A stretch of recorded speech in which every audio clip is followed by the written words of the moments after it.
Hayo, udah pada siap nikah belum? Kalau teman-teman udah pada mau nikah atau ada rencana mau nikah, jangan lupa tentang hal-hal inti ini.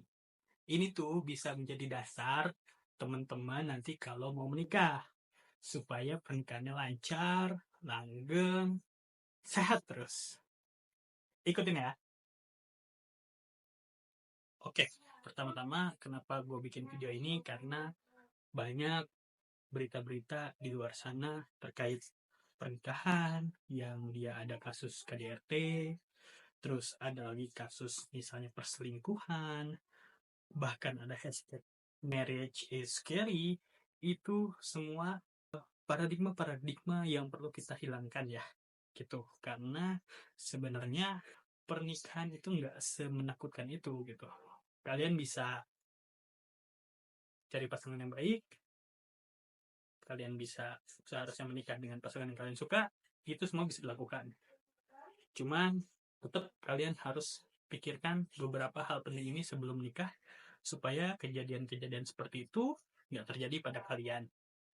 Ini bisa dipakai untuk kalian yang ingin menjadi suami atau kalian yang ingin menjadi istri. Jadi ini bisa dipakai untuk perempuan maupun laki-laki. Gue disclaimer dulu, gue juga turut berempati terkait korban-korban KDRT, terkait korban-korban perselingkuhan, anak yang broken home karena perceraian. Gue turut empati pada semua itu, cuman yang jelas hal itu bisa saja dicegah dengan kita memahami mindset-mindset ini. Karena intinya pernikahan itu bukan karena dua insan saling ingin bersatu, tapi sebenarnya pernikahan itu adalah izin Tuhan supaya dua insan bisa bersatu. Ini merupakan mindset mindset dari seseorang yang perlu diubah sebelum melakukan pernikahan. Simak ini baik-baik. Pertama, inti supaya menikah itu bisa awet, langgeng, dan indah, itu adalah balik lagi ke niat masing-masing. Selama ini, kita sering lupa bahwa menikah itu untuk menyatukan hubungan agar kita bisa saling mencintai lebih jauh. Itu memang bisa dijadikan alasan.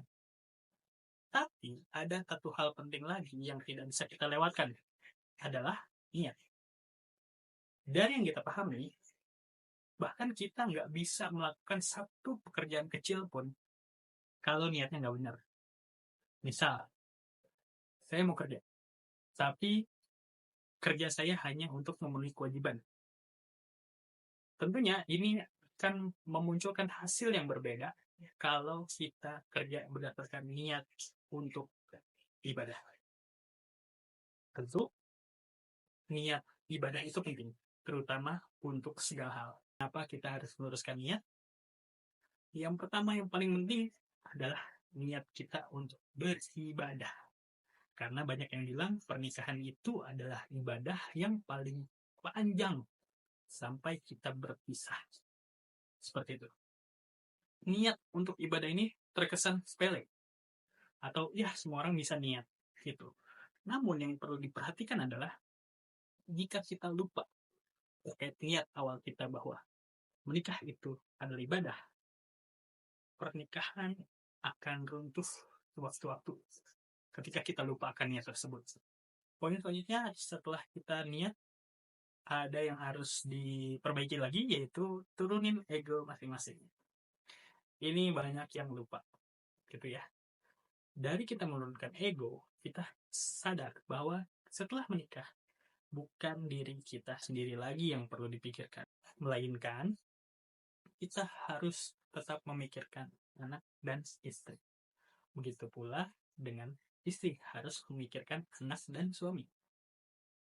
Kalau ini sama-sama diturunkan egonya, ini akan enak banget. Beberapa hal yang perlu diperhatikan untuk sang suami.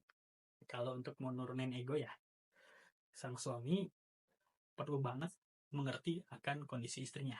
Contoh, kalau teman-teman lagi di rumah, berdua dengan istri dan anak, walaupun itu weekend, kalau teman-teman lagi capek habis kerja seminggu full, ketahuilah bahwa seorang istri juga bekerja di rumah.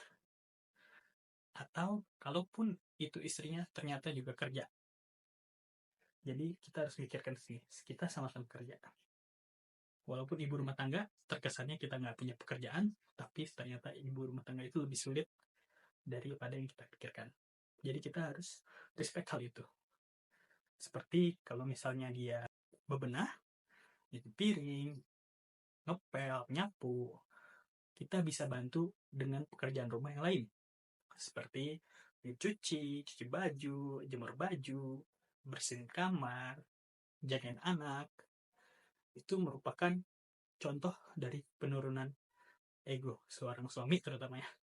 Tidak menutup kemungkinan juga seorang istri. Karena ada beberapa case di mana istri yang bekerja dibandingkan dengan suami yang kerja di rumah, ini bisa berlaku buat dua-duanya. Untuk suami nih, suami kan biasanya kalau habis nikah kangen gitu, pengen nongkrong sama teman-teman ya.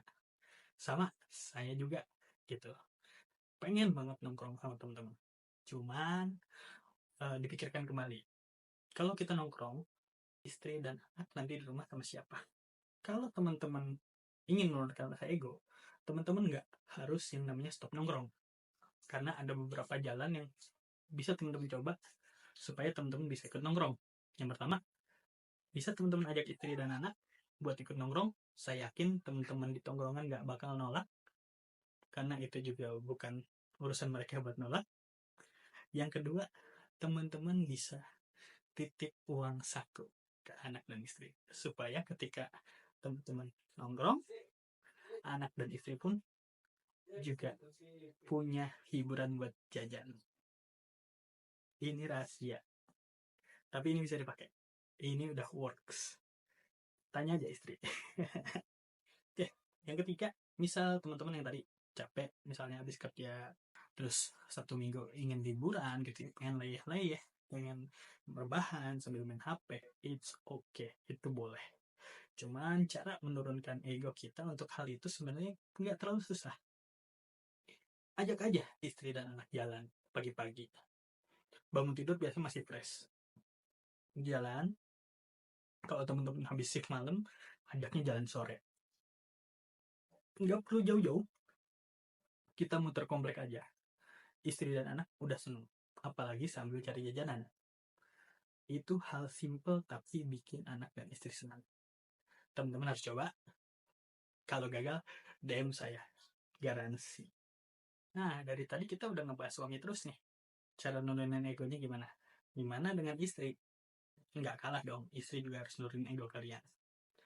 Ada beberapa hal yang bisa dilakukan untuk menurunkan egonya istri.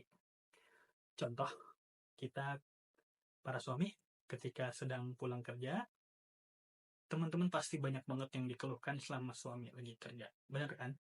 Misal anak nangis, anak rewel, piring pecah di rumah, sapu patah, anak naik-naik ke meja. Banyak sekali yang dikeluhkan oleh sang istri. Ketika suami pulang, kadang-kadang sang istri tuh gak menahan egonya untuk langsung cerita. Di saat itu, kadang yang suami lagi capek, empet atau males ngedenger itu semua. Yang perlu dilakukan adalah, biarkan dulu suami duduk, ngemil kek, makan, ngeteh. Setelah suami udah tenang, sudah bisa duduk dengan tenang, sudah membuka HP-nya, barulah di situ kita masuk untuk cerita kondisi anak dan kondisi rumah setelah ditinggal seharian.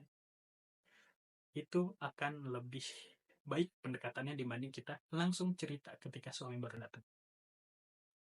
Oke, setelah itu poin yang selanjutnya adalah, kami tahu banget nih para suami, perempuan itu kalau udah kumpul pasti banyak yang dibahas, iya kan?